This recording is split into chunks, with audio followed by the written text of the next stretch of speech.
dia, bom dia. Hoje, dia 5/6/2025, nosso Moems começa com o episódio 1, com nosso professor David, o professor Sorriso. Professor David, por favor, nos diga como o senhor está. Bom dia, Marcelo. Eu me chamo David, como o Marcelo apresentou. Se eu puder resumir, né, o estado que eu estou recente, eu diria que cansado, mas não só por motivos dos trabalhos realizados, né, mas pela vida pessoal também, né. Atualmente a vida pessoal tem tomado de conta de muita demanda, né, e isso acaba gerando uma sensação de esgotamento de alguma maneira, né. Então isso está sendo um desafio para mim, inclusive como profissional, porque a gente tem que lidar com o fato, né, de manter nossa atividade, que é tão complicada. Para quem não me conhece, eu sou professor, sou inclusive professor da casa, do Moema, trabalho em mais 3 escolas, e escolas que têm realidades diferentes, né? Então, é do nível municipal, né, com fundamental, outras no ensino médio, e outra com um público que tem uma variação de faixa etária um pouco mais diversa, né, já que é um SEJA, né, também. E eu noto que está sendo um desafio grandioso para mim, né, lidar com essa situação de eu sentir uma sensação de estar exausto, mas ao mesmo tempo eu conseguir ainda dar conta das demandas dos trabalhos, né. Eu estou com quase 300 horas. Então, é uma rotina, às vezes, de manhã, tarde, noite, fora a demanda do dia a dia. E eu sinto que consigo mais aqui preso, né, nesse momento, né, na minha rotina. Então, assim, quando eu mencionei sobre o cansaço, né, é esse cansaço que parece que mesmo dormindo, mesmo descansando, mesmo fazendo alguma coisa que seja um lazer, ainda o sentimento ainda do descanso parece que ainda não chegou ainda, né? E eu sinto que é algo mais presente na minha realidade recente, né, de alguns meses para cá, né? Eu tinha uma rotina puxada, mas não estava sentindo isso, né? Mas eu acho que pelas demandas das questões pessoais, com pessoas que adoeceram em casa. Então, essa realidade eu acho que mexeu muito comigo, e ainda não tive tempo, eu acho que nem de maturar, porque tem as demandas, né, do cotidiano, e a gente tenta fazer o máximo possível para ficar bem consigo mesmo e estar bem também nos espaços que a gente ocupa, seja de forma pessoal, seja de forma profissional, e ter cuidado. E eu acho que uma forma também de me cuidar, se eu consigo me cuidar bem, eu consigo cuidar bem de quem está próximo de mim também.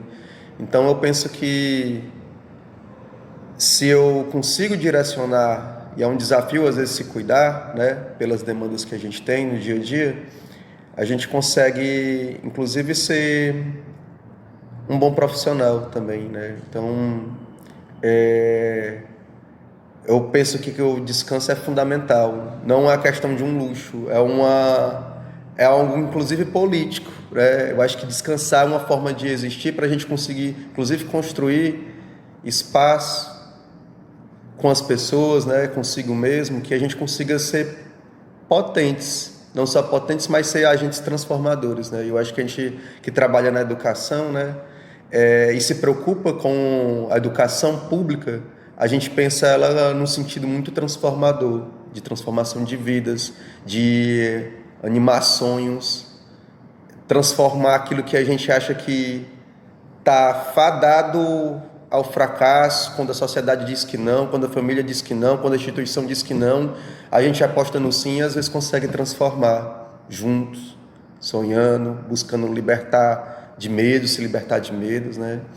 Eu talvez me alonguei um pouco muito na resposta, mas quando eu falo nesse cansaço, é uma série de sensações, de sentimentos que perpassam, eu acho que em mim recentemente, né, que afloram muitas ideias também, né. Então, mesmo com às vezes o corpo cansado, né, Acho que a mente fica dentro de uma dimensão incessante de movimento que pensa uma série de possibilidades possíveis, inclusive no descanso, no cansaço, na demanda do dia a dia, no trabalho, no tempo, não só o meu tempo, mas o tempo com as pessoas, a falta de tempo de qualidade que a gente às vezes não tem com as pessoas queridas que a gente preza, que a gente ama, espaços que a gente queria estar e frequentar e não consegue estar. E isso às vezes puxa um pouco, né, da gente, e aí tem que às vezes meio que se conformar que talvez seja o tempo do momento, essa vida acelerada, e precisa, né, porque precisa dar conta de muitas coisas, né, e aí para não se ter um sentimento de frustração muito grande, né, e aí saber acolher isso e saber que tem demandas que mesmo com pessoas queridas você não vai conseguir estar junto delas nesse sentido, né, deles também nesse sentido também. E eu penso que é uma tarefa e um desafio construir descanso, né? E eu acho que é um projeto político de vida, né? Inclusive nos espaços onde a gente trabalha. Como é que a gente deixa um ambiente mais confortável dentro de uma rotina que é pesada, dentro de uma rotina que tem inúmeras dinâmicas, questões, né? E uma série de desafios diários que a gente nem imagina o que vai enfrentar, o que vai desafiar, o que vai desafiar a gente, né? Seja no sentido pedagógico, seja no sentido humano, seja no sentido profissional, seja no sentido da vida pessoal. Eu acho que por aí. Eu acho, David, que o descanso devia ser de cada um de nós uma obrigação. Todo mundo precisa descansar, né? E todo mundo precisa de cuidado. Minha mãe, ela teve Alzheimer, né? Então minha mãe foi diagnosticada com Alzheimer em 2001. Começou a dar sintomas de Alzheimer em 2000, mas a gente só levou ao médico em 2001. E aí foi diagnosticado Alzheimer. Meu pai falece em 2011. E aí toda a sobrecarga de ter que cuidar de uma mãe com Alzheimer foi minha e foi da minha irmã. E foi muito difícil, sabe? Muito. Eu tive que renunciar à minha vida pessoal por 6 anos, né? Basicamente de 2013 até 2019, porque meu pai falece em 2011, mas quando ele faleceu, eu não morava em Fortaleza. Eu morava no Crato, e ainda tive que passar um ano inteiro no Crato, porque eu estava no período probatório do concurso. E aí eu só retorno aqui no finalzinho de dezembro de 2012. E aí de 2013 até o dia 10 de agosto de 19, quando ela falece, foi basicamente a minha vida. Era trabalho e casa para cuidar dela. Porque se alguém me chamasse para comer uma pizza no final de semana, eu tinha que saber da minha irmã se ela já tinha combinado uma coisa antes, para eu poder sair e vice-versa. Então foi uma vida de muito sacrifício. Eu não me arrependo de nada. Eu posso todo dia deitar minha cabeça no travesseiro e dormir nesse ponto, porque eu fiz tudo que eu pude pela minha mãe, mas que foi muito cansativo e exaustivo foi, né? Então eu penso que no caso eu com o cuidador, eu precisava de cuidados. Mas para ter cuidado tem que ter ou dinheiro, ou então que houvesse uma política pública de saúde para cuidar dos cuidadores, né? Ter psicólogo, psiquiatra, assistentes sociais e outras funções que pudessem nos dar um mínimo de conforto. Mas o entrevistado aqui é você, né? David, eu queria que você falasse para a gente, desde o seu primeiro dia lá de aula até chegar no seu mestrado, como é que foi? Onde é que você estudou? Qual a importância dos professores? Quais os principais professores que você mais lembra? Conta aí como é que foi a sua trajetória escolar. A primeira escola que me veio à cabeça foi o Batista Josué, que é uma escola localizada aqui no bairro, no Pirambu, que não tem, mas tem um espaço. O espaço é uma igreja. Lá também já funcionava uma igreja também, né? Mas também pelo turno da manhã e da tarde funcionava a escola. E acho que foi uma escola vivida por muitos pirambuenses, né? Então, tem algumas professoras que são marcantes no meu juízo, principalmente nessa escola. Algumas eu não lembro o nome, mas reconheço ainda quando vejo no bairro, que são inclusive professoras que estão aqui, que são moradoras aqui do bairro. Verônica é um do nome que eu lembro muito, né?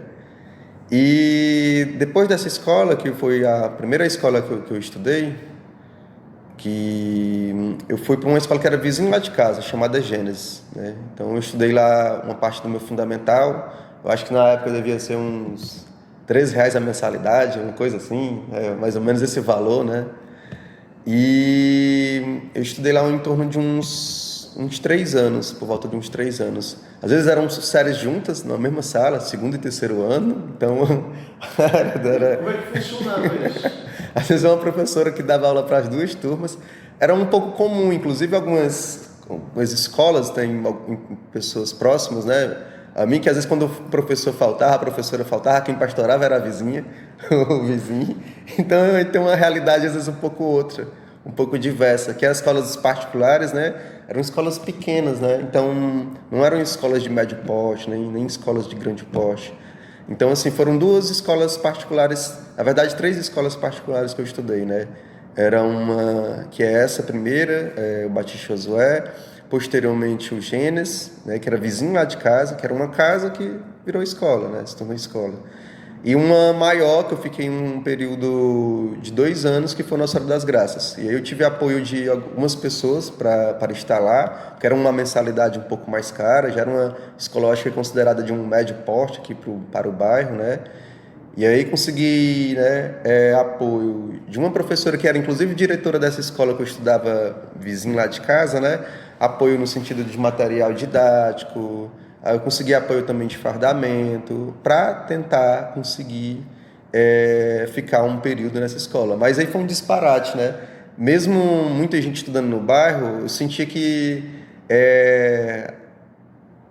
para me manter lá era um desafio muito grande para minha família, né? Então a gente conseguiu ficar ainda 2 anos, mas as contas muito apertada, né? Muito apertada. E aí foi quando eu vim para o início do fundamental, mas do fundamental já dos anos finais, para o Moema, né? E aí eu fiz o 6º ano, o 7º ano e o 8º ano, ainda não tinha o 9º ano, aqui no Moema. E aí foi 3 anos de uma aventura muito louca nessa escola, no sentido de que era muita gente. Então era fundamental e médio, tudo junto, as salas entupidas de gente mesmo, né? A gente tinha muito problema relacionado à estrutura. Quando chovia demais, a gente saía cedo, porque tinha sala que ficava com muita infiltração. Às vezes até quando estava quente demais, a gente não conseguia ficar em sala por conta da falta de ventiladores, né, na sala.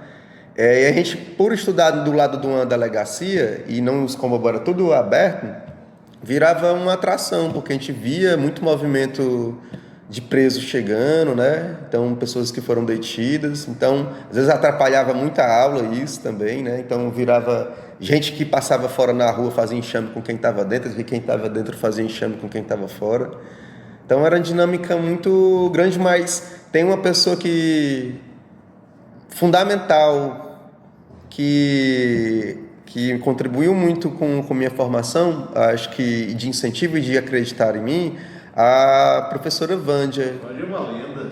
Aqui no Moema. Eu acho que essa professora, para mim, ela tem uma importância muito gigante no fundamental, inclusive de incentivo de voe mais alto, que você é capaz. E eu acho que ela me deu muita força, inclusive assim, na época, a gente sofria muito com o quadro de professores aqui, eram muitos professores com vínculo temporários, né? E que não tinha lotação, então a gente tinha uma ausência de professores muito grande, né? Aí, na época, quando terminei o 8º ano, fui para o liceu, né? E a Vândia foi uma pessoa que me incentivou muito, né, de ir para o liceu. Eu fui muito feliz no Moema, em vários sentidos possíveis, não só na brincadeira, mas na parte das aulas também, que eram marcantes, né? O ruim era pela a carência de professores, né? Que fazia a gente ir muito cedo para casa, né? Às vezes 9 horas, quando eu estudava de manhã, 9 horas eu já estava em casa, e isso inúmeras vezes, não poucas vezes, né? Então a gente acabava se sentindo um pouco prejudicado. Eu acho que muitas amizades minhas também teve esse movimento de ir para outras escolas, né? Pelo esse quadro que faltava, né, na época, né? A gente tinha um desafio muito grande, não no tempo, e até hoje eu não sei apontar o porquê, né, nesse sentido, né? Se falta de seleção, né? Se falta de profissionais, né? Não sei apontar, pela área também, né? Pode ser uma série de coisas que eu, na época, não tinha entendimento. Só sei que posso relatar, né? Da ausência, do que eu senti, do que eu percebi, né? E do que eu vivi. Mas uma pessoa que eu tenho como importante é a professora Vande aqui na escola, assim. Eu acho que ela me tocou num lugar que fez eu perceber que era possível, a partir daquilo que eu demonstrava em sala de aula, que era possível aprender mais. E aprender e conseguir aplicar isso para a minha vida e para as vidas próximas também, né? Nesse sentido. Então, eu tenho a Vândia assim, como um marcador fundamental nessa escola, na época. Eu também sou fã da Vândia. Trabalhei com a Vândia no ano 2019 aqui. E a Vândia é uma guerreira, né? A Vândia tem muita história. Muita mesmo.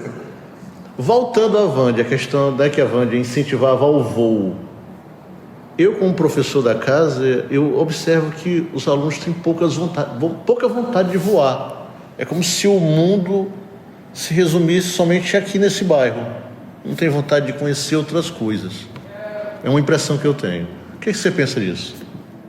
Eu sinto que pode ser um sintoma coletivo, inclusive na época da escola, porque eu acho que uma parte da minha geração, e aí tentando fazer um paralelo com a geração atual, sofre muito com problema de autoestima, né? E por vezes eu falo que a partir do lugar de onde eu vivi, às vezes de não saber por onde trilhar ou de caminhar, eu ainda demorei um pouco, por exemplo, para saber, mesmo depois de terminar o terceiro ano, né, para saber o que fazer, né? Eu, pelo menos ainda, mesmo no meu ensino médio, ainda no fundamental mais ainda, eu não me via dentro da universidade. Para mim era um local distante, né? Eu sempre me imaginava trabalhando ali no centro.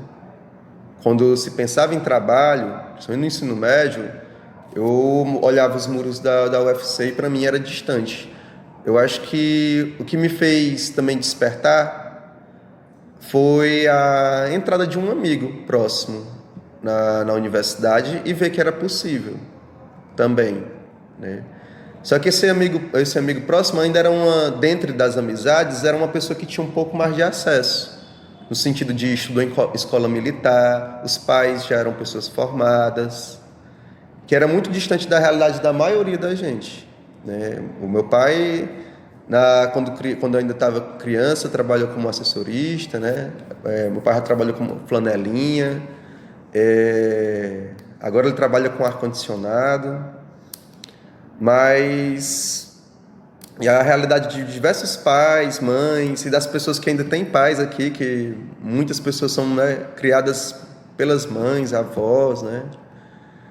Eu acho que passam por um problema de autoestima muito grande, de não se ver em determinados espaços, de demorar muito a acreditar nas suas potências. Por mais que a gente diga, por mais que a gente comente, por mais que a gente observe, por mais que a família observe, mas às vezes eu acho que é um sintoma tão generalizado que é difícil às vezes trabalhar, e se torna um desafio muito grande trabalhar essa questão da autoestima. Por mais que a gente, que sejam os profissionais, reconheçam a potencialidade dos alunos, às vezes é difícil eles se perceberem nesse lugar de ter um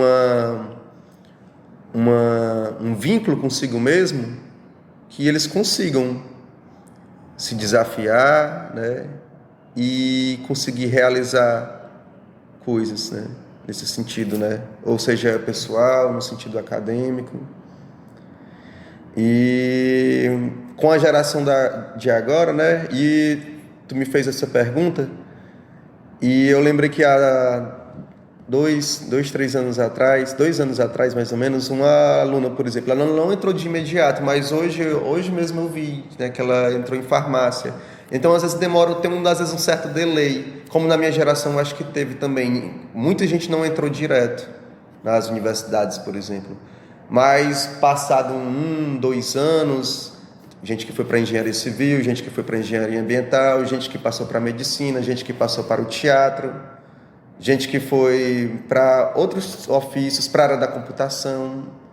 Então eu tenho uma série de nomes de pessoas, né, que estudaram aqui e saíram do campo só da lógica do bairro, no sentido assim, de uma lógica de trabalho, né, que presente no bairro, no sentido, ou seja, comercial, né, e de ir para outras dimensões profissionais, conseguiram encontrar oportunidade.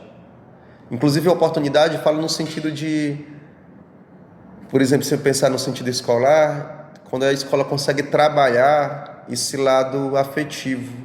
Afetivo no sentido de você criar uma relação consigo mesmo, a ponto de você perceber que você consegue transformar a sua vida, que é difícil, uma tarefa difícil, que a gente sabe que é, quando a autoestima está ou baixa, quando a gente sabe que a estrutura social às vezes não favorece tanto, as violências urbanas. Eu acho que sente muito isso. Dentro das periferias em gerais, né? Principalmente para alguns corpos e corpas, né? Pessoas pretas, mulheres, né? Sentem muito. É muito atravessado assim, por diversas dores, né? E às vezes essas dores marcam demais, né? Então, eu escuto muito, né, que essa questão da autoestima é um fator muito de uma dor coletiva, né? E eu acho que demora, e eu acho que a gente tem muitos ganhos, né? E a gente sabe quando trabalhamos com uma proposta, né, político-pedagógica que valoriza e escutar os professores, escutar os alunos, eu acho que a gente consegue trabalhar mais e de forma mais propositiva a nossa realidade, e no sentido assim, de transformá-la também. E eu, pelo menos nesses últimos tempos que estou aqui no Moema, fico muito feliz com a gestão, e eu acho que um dos grandes medidor dessa felicidade é inclusive de perceber acolhimento por parte dos alunos em relação aos profissionais, né, que tem aqui na escola. Eu, pelo menos assim, eu acho que tanto como para professores como para a gestão, né, eu acho que um dos grandes medidores são os alunos também, que eu acho que a gente precisa escutá-los para saber quais são os desafios que eles passam aqui, quais são os desafios que eles passam em casa, como é passar de 7 a quase 5 horas da tarde, sentado às vezes numa cadeira, uma boa parte do tempo sentado, nem sempre tem atividade mais lúdica, né? E como é prestar atenção quase todo o tempo a questões teóricas, né? O quanto isso pode puxar ou gerar ansiedade também. Então, acho que todo esse fator a gente precisa considerar também, né? Nesse sentido. Eu não sei se me fiz tão claro, né? Mas eu penso que alguns dilemas, tanto no meu tempo como no tempo de agora, são parecidos. Apesar que no tempo quando eu estudei, pelo ensino médio, pelo fundamental, eu sinto que não era muito comum pelo menos nas escolas que eu passei, de favorecer a ida a um vestibular, né? Mesmo no liceu, que eu sentia que na época quando eu estudei no liceu, apesar de ser uma escola imensa, no sentido de estrutura e no sentido de pessoas, tinha muitos alunos, manhã, tarde e noite, eu sinto que lá vivia um tempo de crise pela fala dos professores, que não se aprovava mais como se aprovava antes, né? Então tinha uma baixa, né? Apesar de muitos alunos, tinha um desafio. Eu sentia isso da palavra de alguns professores, né? E professor Jaqueline, professor Cabral, alguns professores que eu lembro que que falavam a respeito disso, né? Da gestão, né? Que numericamente havia tido uma queda, né? Referente aos números que conseguiam se aprovar, né? E ainda não tinha um Enem ainda, né? Tinha uns vestibulares tradicionais, né? E não sei assim por completo, né? Na íntegra assim de participação assim, dos debates docentes na época, né? Eu era um estudante secundarista, acerca do porquê, né? O liceu estava vivenciando isso, né? Nesse sentido, não sei dimensionar, né? Contextualizar quais eram os desafios, né? Para a escola naquele tempo, né? Mas o que me fez, eu acho que me vincular academicamente, eu acho que inclusive eu acho que é importante ressaltar aqui a importância dos cursinhos populares, que eu cheguei a fazer um, inclusive aqui no próprio bairro, que na época ainda era Cefet do Pirambu, ainda não era nem IF, né? Que eu cheguei a ter aulas lá no Cefet do Pirambu, e um da própria UFC, que era aos finais de semana, que era o cursinho Paulo Freire, que na época era R$ 20 a mensalidade, né? E tem uma importância gigante, inclusive assim, né, de uma proposta. Nem todo mundo às vezes tem condição de pagar a passagem, né? Mesmo que seja uma mensalidade com valor baixo, nem todo mundo tem condição de pagar e se manter no espaço, como lanchar, como pagar passagem. Ainda mais naquele tempo que não tinham certos apoios, a gente não tinha um pé de meia, né? A gente não tinha, às vezes, eu fico lembrando atrás até a questão da integração, que eu lembro que quando começou era meia hora. E para mim às vezes não compensava, porque agora é de 2 horas, há bons anos. Mas às vezes meia hora era o tempo que eu esperava o ônibus demorava muito mais, então às vezes nem conseguia fazer a integração, né? Às vezes para eu ir para a universidade, sempre andava ia para Francisco Sá anda aqui 1 quilômetro e tanto, né? Para esperar o ônibus e demorava que só. Às vezes eu ia a pé para a universidade, eu voltava a pé ali para o Benfica, né? Para a região do Benfica, porque às vezes não tinha muita paciência para esperar também, né? Então, quando eu penso nesses desafios, né? Eu acho que alguns ainda são um pouco parecidos, né? Até porque tiro por um exemplo, como ano passado, a alegria de pessoas aqui na escola famílias comemorarem com a primeira pessoa da família se formando no ensino médio. Então, assim, a gente às vezes fala muito de pessoas que tiveram primeiro acesso às universidades, seja privada, seja pública, mas a gente ainda tem famílias aqui no bairro que ainda estão completando o ensino médio, né? Então, assim, e que é um feito gigantesco para aquela história daquela família, né? E aí eu acho que tem muitos desafios ainda, né? Para serem enfrentados. Eu acho que a escola no tempo de hoje ainda enfrenta determinados dilemas que perpassa aí gerações ainda, né? Perpassa gerações. E eu fico muito feliz quando uma escola consegue ter bons profissionais, eu acho que atentos às questões e às demandas do bairro, né? Então, em escutar os professores, em escutar os alunos, a se avaliar, que é importante a gente se avaliar também, os nossos métodos. Nem sempre um método usado numa sala vai funcionar em outra, por mais que seja da mesma série, né? Só que é um desafio, às vezes a gente tem nem tempo direito às vezes, para planejar adequadamente e se adequar a quase toda a realidade variável, né? Então fica difícil, né? É quase humanamente impossível.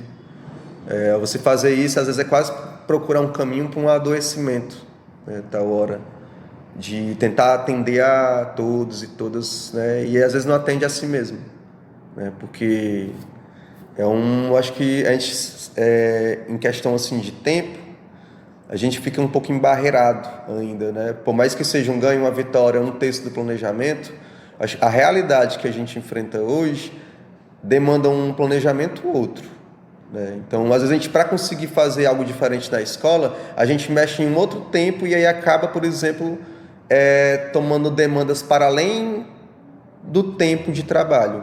Se a gente quer, por exemplo, intervir de uma outra forma. E aqui acaba que, por exemplo, mexendo na nossa qualidade, com a nossa de vida, né? Com as pessoas para além do trabalho. Então, eu acho muito interessante que tem muita gente com muita boa vontade, mas eu sinto que a gente precisava repensar esse tempo de planejamento, o tempo das ações, para a gente ter, eu acho que, um comprometimento maior com as questões atuais que a escola passa.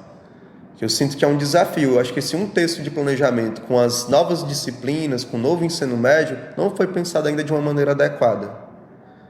De uma maneira, se a gente, por exemplo, pensa em mais projetos, pensa em favorecer um pensamento científico dentro já do contexto da educação básica, com atividades mais lúdicas, culturais, valorizando a potencialidade e as potencialidades artísticas dos estudantes, a gente precisa de um outro tempo, de um outro material também, e espaços também. Às vezes tem muitas salas que a gente não encontra, às vezes uma sala de apoio, a gente tem muitas salas que ainda não tem um auditório, então assim, que não tem um local de descanso para os alunos que passam de 7 a quase 5 horas aqui. Encontra dormindo no chão ou na mesa. Então, assim, acho que no sentido estrutural e no sentido de tempo pedagógico, acho que eu sinto que há coisas que precisam ser reavaliadas numa discussão pública mesmo, né? Não só, eu penso que não é só uma coisa no sentido pessoal de que eu não consiga dar conta. Consigo dar conta, mas a que custo? Eu sinto que é um desafio para as gerações dos professoras, né, atualmente, né, pela reclamação que se faz, as demandas que levam às vezes para casa. E a gente, já são 40 horas de trabalho para quem tem 200 horas, né, dentro do espaço escolar. Só que essas 40 horas são para quem, por exemplo, trabalha e quer trabalhar de uma forma com responsabilidade e atendendo às demandas da rotina escolar, ultrapassa. A gente tem vários dados aí que ultrapassa esse tempo regulamentar das 40 horas, né? Então, eu sinto que precisaria, eu acho que, pensar esse tempo, né? Esse tempo no sentido de pensar a questão das regências, né? Eu acho que é um desafio nosso, né? Nesse sentido. Eu acho que o que falta para a escola atual é justamente isso, pensar. Existe um trabalho muito autômato, né? Você tem que fazer isso desse jeito e não se pensa por que tem que fazer isso. O que está faltando na escola há muito tempo é se pensar.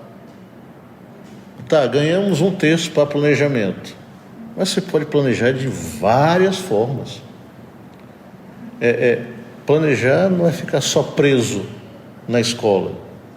Você pode planejar, por exemplo, por que o Estado não dá boas capacitações? Não é? Fica aquele negócio, 2 vezes no ano, 3 vezes no ano, vai para tal local, assiste uma coisa que na maioria das vezes é para encher linguiça, é para dizer que houve uma capacitação. Na maioria das vezes os PCAs nem repassam porque não vê importância daquilo ali.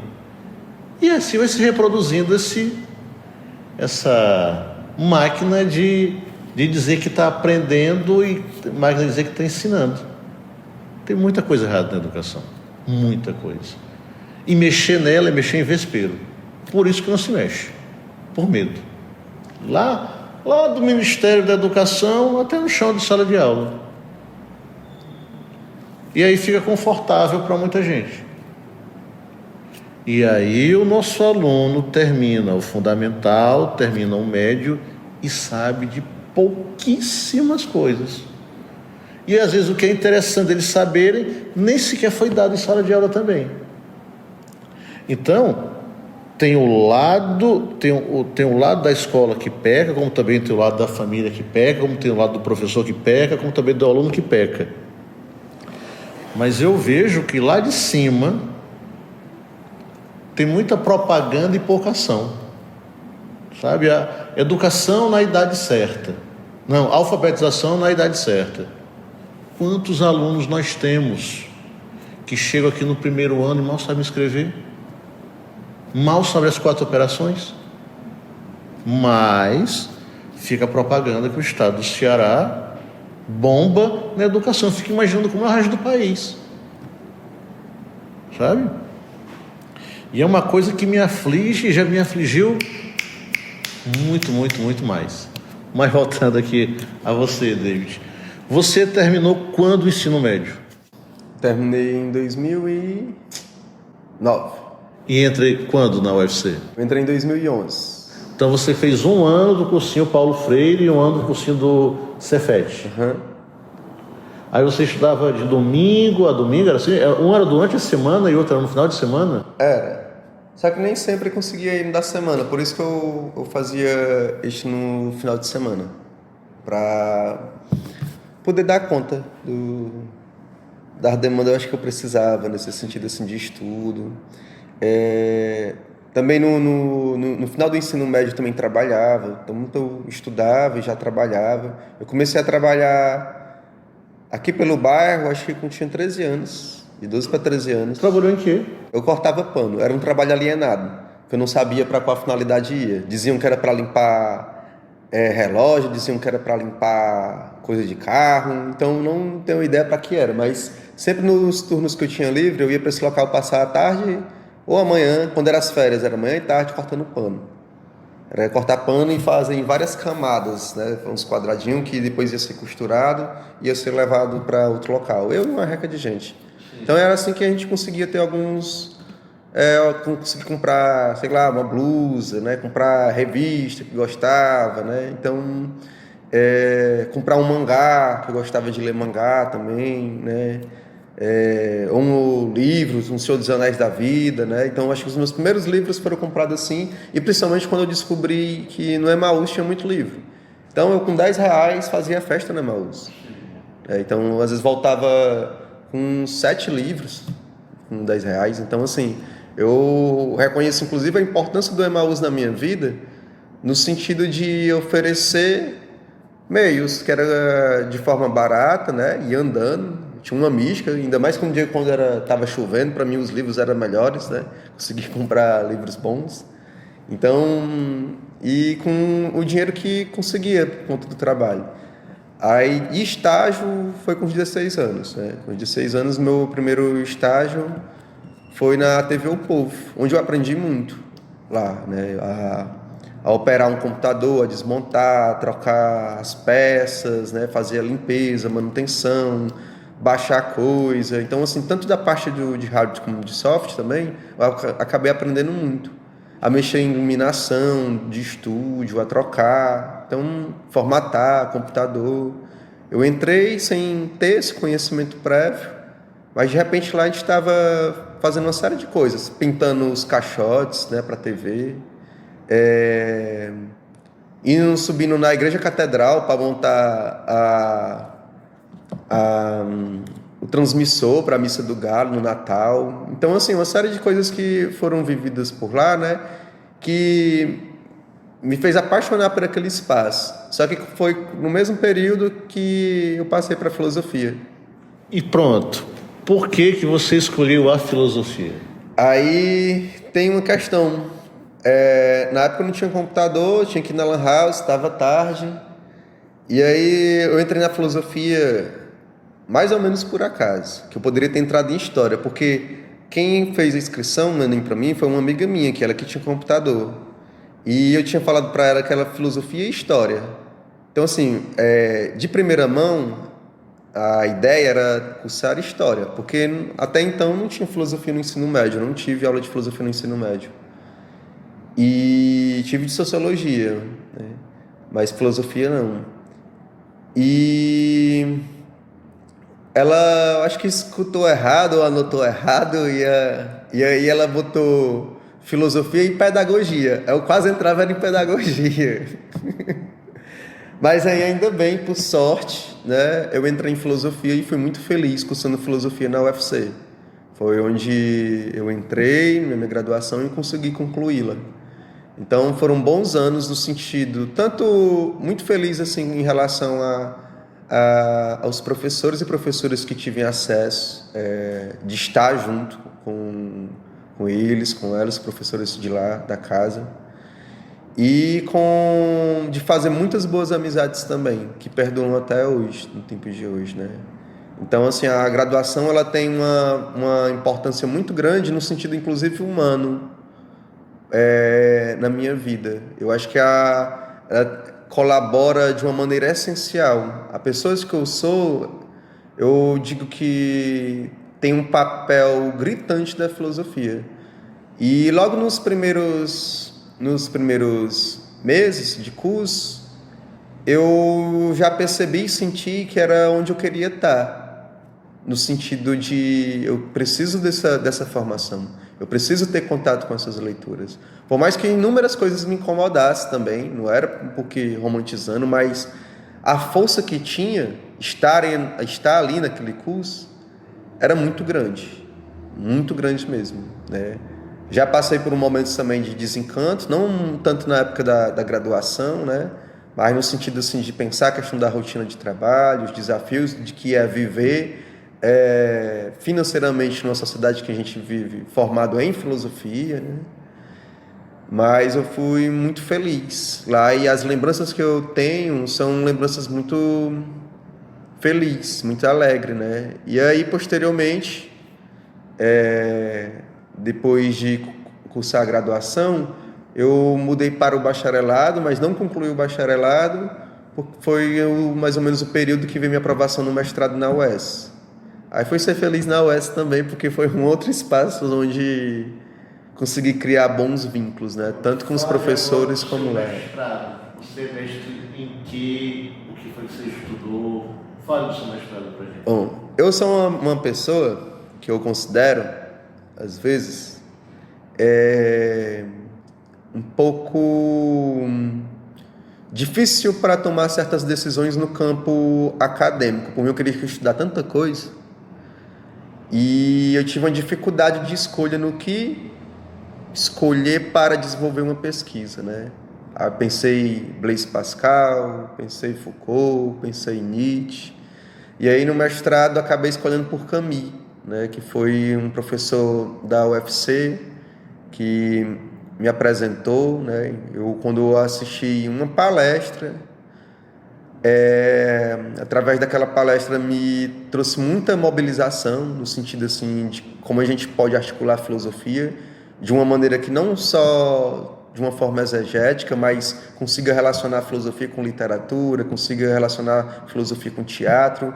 E eu penso que a filosofia ela merece, e eu coloco ela nesse sentido assim, né? Ela é merecedora de estar ramificada dentro de um contexto de saberes múltiplos, né? Então, assim, quando eu penso numa leitura que seja só de explicitar um autor, para mim não é tão interessante.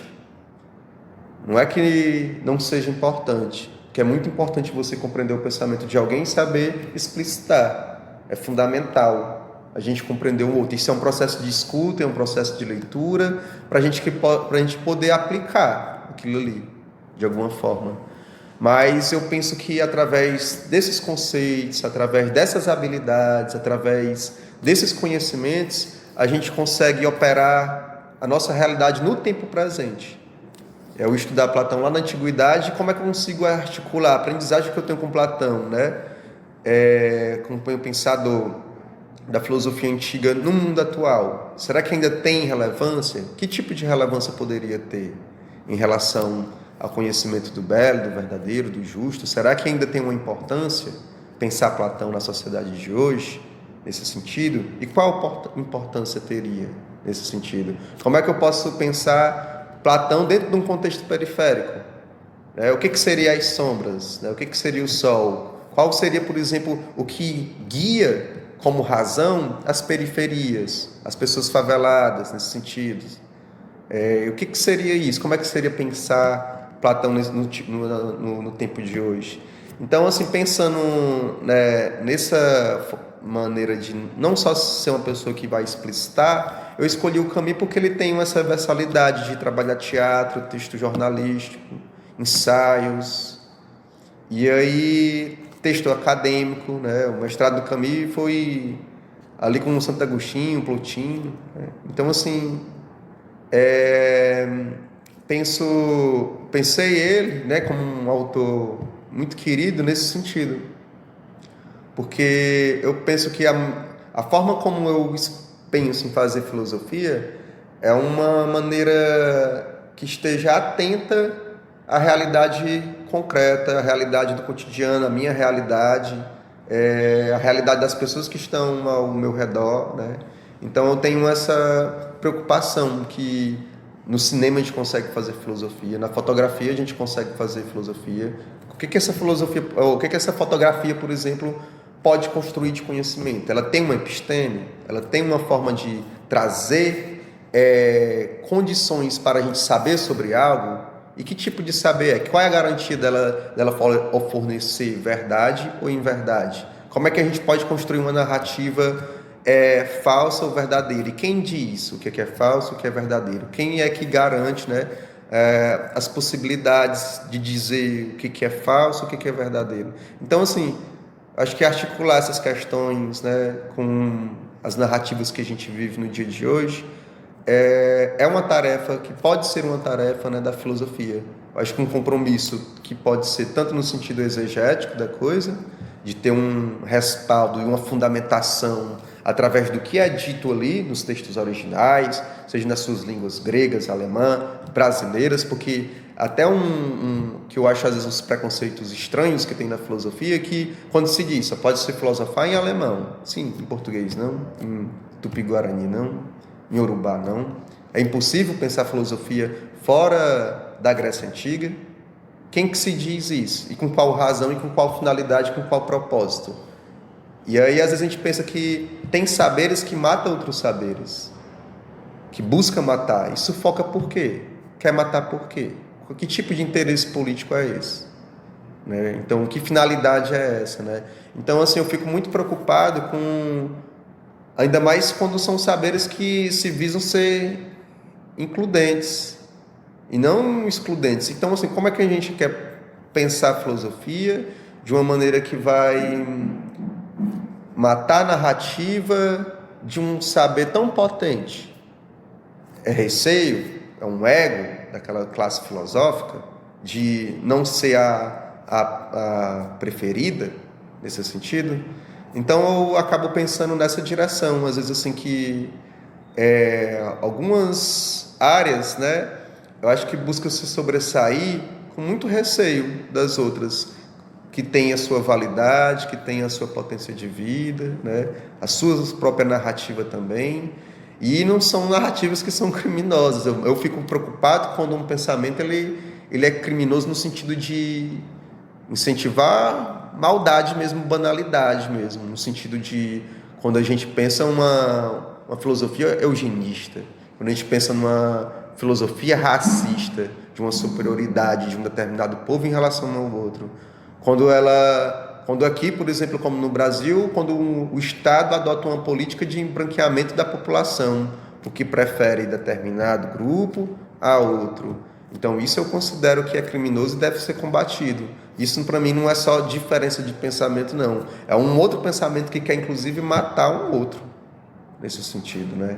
Então eu tenho essa preocupação, né, com a questão assim, às vezes do pensamento, porque eu acho que há alguns pensamentos que desejam a morte do outro.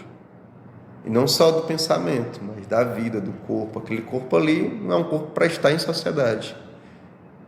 E aí se deseja a morte. Deseja por quê? Quem que está por trás? É uma questão de classe? É uma questão de raça? É uma questão de gênero? Ou tudo junto? Nesse sentido, né? É mais ou menos por aí. Quem é o professor David? Em sala de aula? Em sala de aula, De forma geral, tendo uma visão geral, eu tento buscar, né,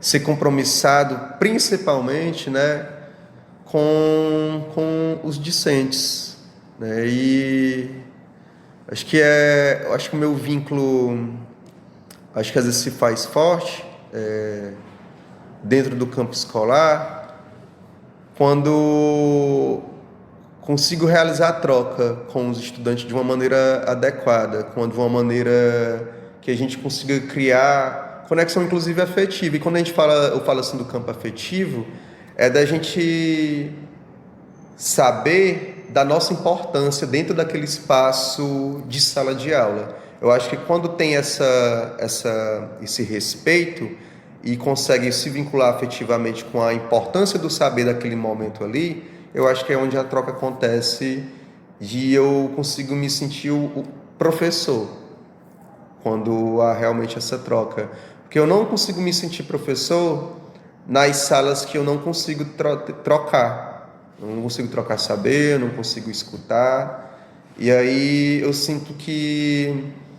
E aí eu às vezes não fico com tanto problema quando eu passo por isso. Eu fico triste, mas hoje em dia eu sei que talvez em algumas salas eu não vá conseguir ser professor. É uma infelicidade, mas ficar assim, eu não vou me acabar por isso. Acontece às vezes isso, né? Mas eu sinto que eu sou professor quando há o sentido real da troca de saberes, né? E eu acho que o vínculo afetivo, de ter a importância, ter esse desejo de saber, a gente pensa no termo da filosofia, no amor ao saber, né? Essa disposição que a gente tem para entender as coisas que a gente gosta, é uma disposição outra, né? Então, acho que para a gente poder ouvir, para a gente poder falar e ser escutado, precisa de disposição. Eu acho que quase como um ato, né, de desejo, de escutar e de respeitar o espaço que a gente está e as pessoas com quem a gente está. Eu acho que por isso eu me sinto professor quando essa troca acontece. David, quais foram os livros, filmes, séries, músicas que mais fizeram a tua cabeça, mais te marcaram? De livro, eu vou lembrar aqui alguns, né? Alguns livros que eu entendo como fundamentais. A Ética do Spinoza, um livro que eu acho fantástico assim, para compreensão dos afetos humanos, né? E de pensar, inclusive, o que é que o nosso corpo pode realizar nesse mundo e entender, eu acho que o nosso corpo pode, ajuda a gente a compreender também, né? A nossa admiração ou não, né, pelas pessoas ou por si mesmo, né? Então, e eu falo quando compreender o corpo, é compreender ele em razão, compreender ele em amor, compreender ele em raiva, compreender ele em sei lá, na inveja ou no ciúme. Quando eu falo sobre isso, que compreender esses sentimentos é uma forma de admirá-los ou, né, buscar refreá-los ou combatê-los, né, nesse sentido. É compreender a raiva, a injustiça, se essa raiva ela é justa ou não. Eu acho que ele é um autor muito fundamental para pensar as emoções, né?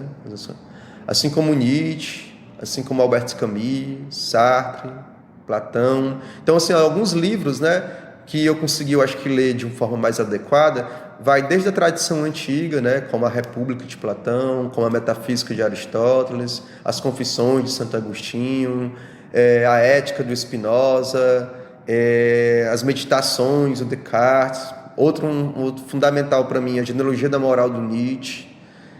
Alguns livros foram fundamentais, né, para a minha formação.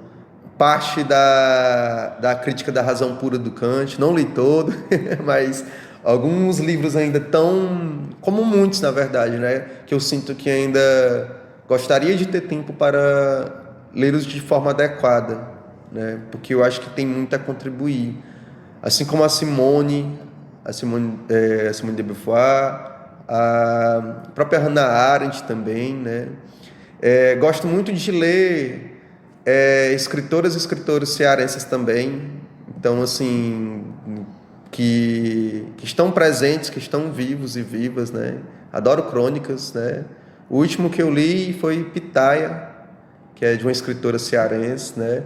Li um dia desse também uma amiga minha, né? A Laís. Gosto de ler as amizades, as teses das amizades, né? De ver os trabalhos teatrais, né? Seja da da Renatinha, que são professores e professoras, né? Que da rede pública também, que estão aí pensando, se mobilizando, né? Na tarefa árdua e também muito prazerosa de que é estar na educação, né? Mas de certa forma, de filme, né? Filme tem alguns que é dependendo do eixo, né? Eu agora estou lembrando do Batismo de Sangue, né? Que é um filme muito cruel, muito doloroso, com Frei Tito. E como é um filme impactante, assim, para pensar tantas questões, assim, acerca de autoritarismo, acerca de enfrentar o autoritarismo. E uma série? E uma série... Eu tô lembrando recente, que eu assisti ano passado, da Segunda Chamada de Educação, né?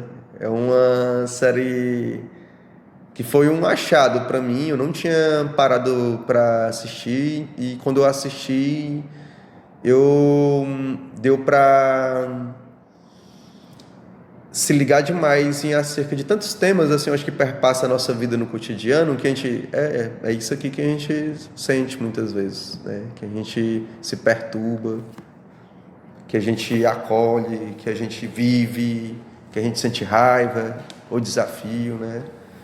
Mas assim, eu fico muito feliz assim com as pessoas que estão ao meu redor, né? Quando eu falei da F, né? Quando eu falei da Renatinha, né? Quando eu falo dos professores e das professoras da escola que eu estou, né? Do entrevistador que está aqui presente, eu fico muito feliz, né? Pela disposição e o carinho que tem pelas coisas. E eu acho que essa disposição e carinho mobiliza muito, né? Mobiliza muito. E eu acho que essa mobilização é fundamental para a gente construir laços com aquilo que a gente entende como valioso, né? E eu acho que sem a mobilização, sem a movimentação, não tem como edificar, né? Então, e a educação pública, ela precisa dessa mobilização. E para haver mobilização, e aí fazendo um paralelo com o início, que eu acho que iniciei falando muito de cansaço, a gente precisa ter o tempo político, o tempo de vida, o tempo de existir, que consiga dar esse conforto para a gente também. Que não é conforto, é um direito. Eu penso que o descansar seja um direito. Deveria ser um direito, né? Mas a gente ainda tem que colocar em debate. Descansar também é um direito, né? Nosso. Para a gente poder, inclusive, fazer a vida acontecer, né? Eu acho que é por aí. E eu acho também. Quero te agradecer muito. Foi muito bom te ouvir. Você fala muito, muito, muito bem. E se está exausto, cansado, está dolorido, fala assim, imagina se tivesse leve aí, que a vontade que eu tenho é de conversar contigo umas 4, 5, 10 horas, ser seu amigo, poder andar contigo, sair com você. Aprendi muito no dia de hoje. Teve coisas aqui que eu não sabia de você, soube hoje aqui no podcast. Foi legal. Quero agradecer também ao Nailson, que se o Nailson não tinha podcast, queria que sabe mexer com esse equipamento de som, tá? E meu querido professor Sorriso, me diga uma coisa, o que é educação? O que é educação? Para mim, educação, e aí eu vou um pouco, eu acho que para o eixo filosófico, que eu só consigo considerar, eu acho que a educação no sentido muito integral, né? Eu acho que a educação não só é aquilo que a gente às vezes entende como educação de cumprimentar as pessoas, né? Mas eu acho que o tempo da educação, né, que ela precisa inclusive de um tempo de descanso, E eu vou me explicar o porquê, né? Que é para a gente ter esse compromisso educativo, acho que consigo mesmo, é esse tempo de gerar valores. Eu acho que a educação ela tem uma tarefa de estimar as coisas. E aí eu, fazendo um paralelo com Nietzsche, né, que na obra O Zaratustra, ele diz que o ser humano é um ser estimador. E eu acho que a educação está nesse caminho de estimar. E estimar é formar valores. E aí, claro que a gente tem que pensar, né? Que tipo de valores a gente quer criar para a nossa vida, né? Que tipo de valores eu crio e como é que ele impacta as pessoas? Como é que eu quero estar com as pessoas? Como é que eu quero estar comigo? Então, eu acho que o tempo da educação, é importante a questão do tempo, inclusive para a gente pensar nesse papel de criação de valores que a gente faz, que a gente constrói individualmente e como agente social, como Estado. E aí essas relações, né, são relacionadas, né, entre pessoas diferentes, instituições diferentes, cada uma às vezes criando seus valores, e como é que a gente consegue dançar nessa dinâmica de valores, seja institucionais, né, seja os que passam pelas gerações, né, os religiosos, os nossos, né.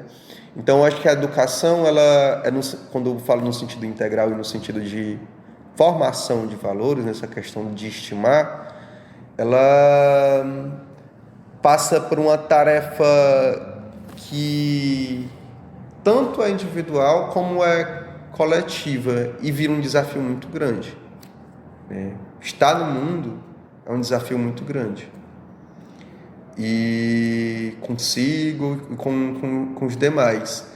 E aí é muito difícil a gente precisar, né, com que tipo de valores que a sociedade quer. Mas, particularmente, eu fico imaginando que a questão de criar valores é uma tarefa muito libertadora para quando a gente escolhe que é importante amar, que a gente escolhe que é importante aprender, que a gente escolhe que é importante ouvir, participar com um outro, um lanche a ser dividido.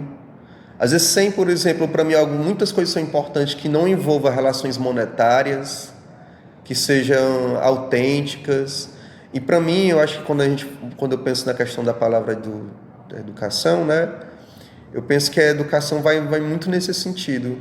Assim como também penso no sentido, se eu for pensar no sentido político-pedagógico, e aí eu sou partidário, e aí eu digo no sentido de partidário porque eu tenho um compromisso com a educação pública.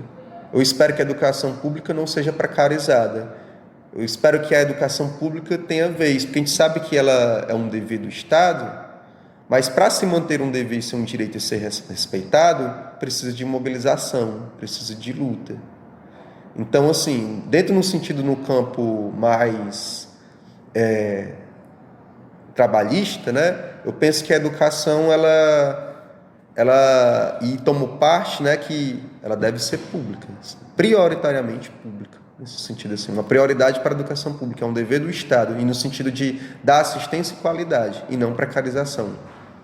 Então, como é que a gente valoriza o pessoal, como é que a gente valoriza a estrutura, como é que a gente entende que o Estado deve preservar, né, o bem viver coletivo.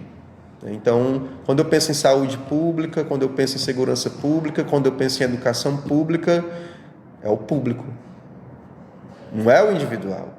Então, é uma questão para mim que é social, é uma questão para mim que tem uma dimensão e uma qualidade que ela vai para o geral, né? Não é que o individual esteja deixado de lado, né? De jeito maneira, mas que a gente deve atender principalmente, né, a coletividade nesse sentido, né? Nesse domínio que seja da educação, que dela não deve ser um direito negado às pessoas. Para mim, numa educação, ela não deve atender só a algum determinado grupo, nem a saúde atender só a um determinado grupo, e nem a segurança pública atender só a um determinado grupo. Então, o Estado é um compromisso para mim. A noção de Estado, ela deve favorecer, né, ao exercício pleno de cidadania. Exercício pleno de cidadania é você conseguir, né, gozar de todos os direitos, como acesso à moradia, acesso à educação, acesso à saúde, acesso à segurança, a uma boa iluminação na sua rua, de não ter um esgoto passando em frente de casa sem iluminação, e uma escola precarizada. Como a gente tem escolas aqui próximas à comunidade que nenhuma quadra tem, nenhuma sala de informática tem. Então, assim, o que está acontecendo para isso estar assim? Né? Então, assim, é a ausência de direitos que está chegando ali. Né? Então, eu fico pensando que para o direito existir, muitas vezes, né, e sempre, na verdade, assim, tem que ter muita movimentação para a efetivação dos seus direitos, porque a depender de quem gere, às vezes não tem interesse no cuidado com o bem público, né? Então, não tem interesse com as pessoas. Então, a depender do tipo de governo, do tipo de gestão, né, a gente sente que há mais descasos, há gente que tem compromisso, há gente que não tem compromisso, né? E isso me chama a atenção, observar essas variações, né, na vida, de forma geral. Professor David, muito obrigado. Foi muito legal te ouvir. Agradeço mais uma vez ao professor Fábio Júnior, nosso hacker do amor. E para todos os ouvintes eu digo, Mon MC.